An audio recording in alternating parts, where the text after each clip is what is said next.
بسم اللہ الرحمن الرحیم۔ السلام علیکم ورحمۃ اللہ وبرکاتہ۔ ایک بزرگ فرماتے ہیں کہ ایک سال مجھے ایسا خوف اور خطرہ پیش آیا کہ میں حیران رہ گیا کہ کیا کروں اور کیا نہ کروں۔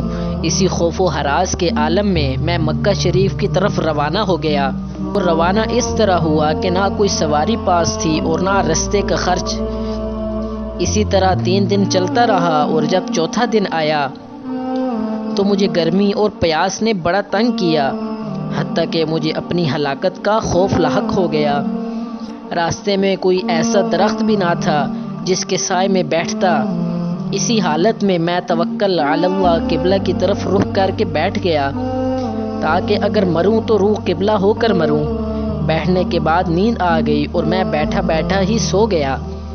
پھر خواب میں نے ایک نورانی شخص کو دیکھا جو میرے پاس آیا اور اپنا ہاتھ بڑھا کر کہنے لگا، اپنا ہاتھ بڑھاؤ۔ میں نے ہاتھ بڑھایا تو اس نے مصافحہ کیا اور فرمایا، تمہیں بشارت ہو کہ تم عنقریب مکہ معظمہ پہنچ جاؤ گے اور روضہ رسول صلی اللہ علیہ وآلہ وسلم کی بھی زیارت کرو گے۔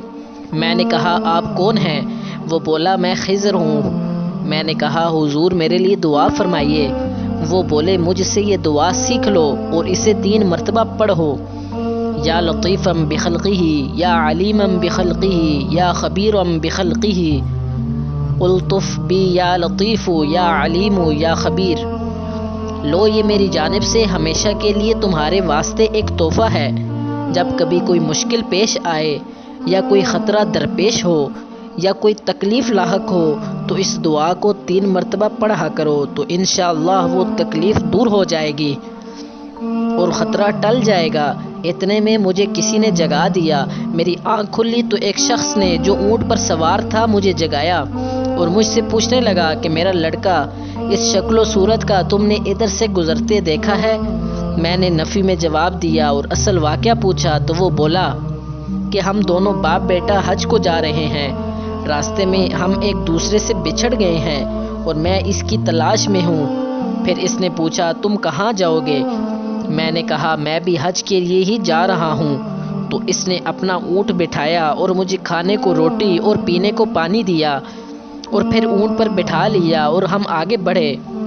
تھوڑی دیر چلنے کے بعد ایک قافلہ نظر آ گیا جس میں وہی گم شدہ لڑکا بھی مل گیا، اور ہم اسی قافلے کے ساتھ بخیریت مکہ معظمہ پہنچ گئے۔ مکہ معظمہ میں ایک شخص ملا جس نے مجھے ایک تھیلی نظر پیش کی جس میں بہت سے روپے تھے۔